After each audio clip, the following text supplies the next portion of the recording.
Good morning friends, কেমন আছেন? আজ বৃষ্টি ভেজা সকাল নিয়ে শুরু করলাম।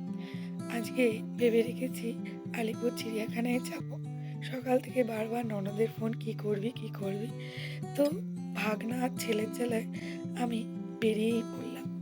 একটু ডিম কষা করে নিয়ে গেলাম, তারপরে কর্তাকে নিয়ে ছেলেকে নিয়ে উদ্দেশ্যে রওনা দিলাম। কারণ বাচ্চারা তো কোথাও যাওয়ার নাম শুনলে বড্ড উতলা হয়ে পড়ে। তো ওদের আর মনটা ভাঙতে ইচ্ছে করলো না। ননদদের আসতে দেরি হচ্ছিল, বড্ড চা প্রেমী তো।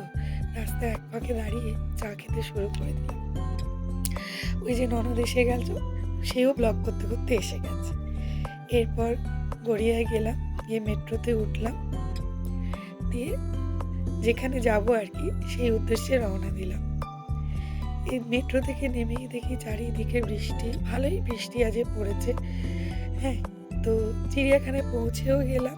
দেখুন বাচ্চাদের নিয়ে, ওরা তো খুবই খুশি। বিভিন্ন রকম পাখির সমাহার, কত রকমের ম্যাকাও পাখি, আরও নানান রকম পাখি। তো ওই ছোটো ছোটো ভিডিও ক্লিপিংস তুলেছি।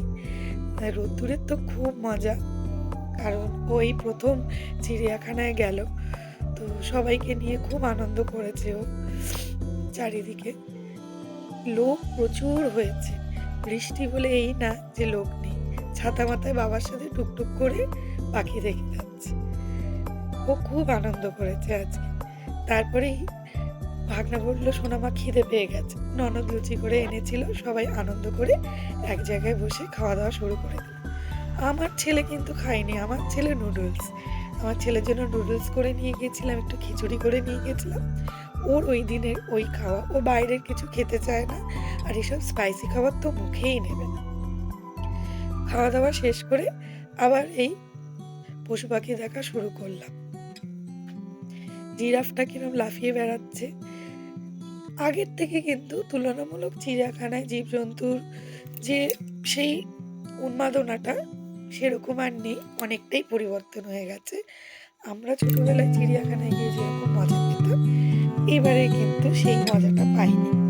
এখানে মানে চিড়িয়াখানা মানে যেটা দেখলাম, লোকজন প্রচুর খাবার দাবার করে নিয়ে যাচ্ছে, ওখানে খাচ্ছে, মানে পিকনিক স্পট টাইপের হয়ে গেছে। মানে সেই উত্তেজনাটা এখন আর চিড়িয়াখানায় নেই।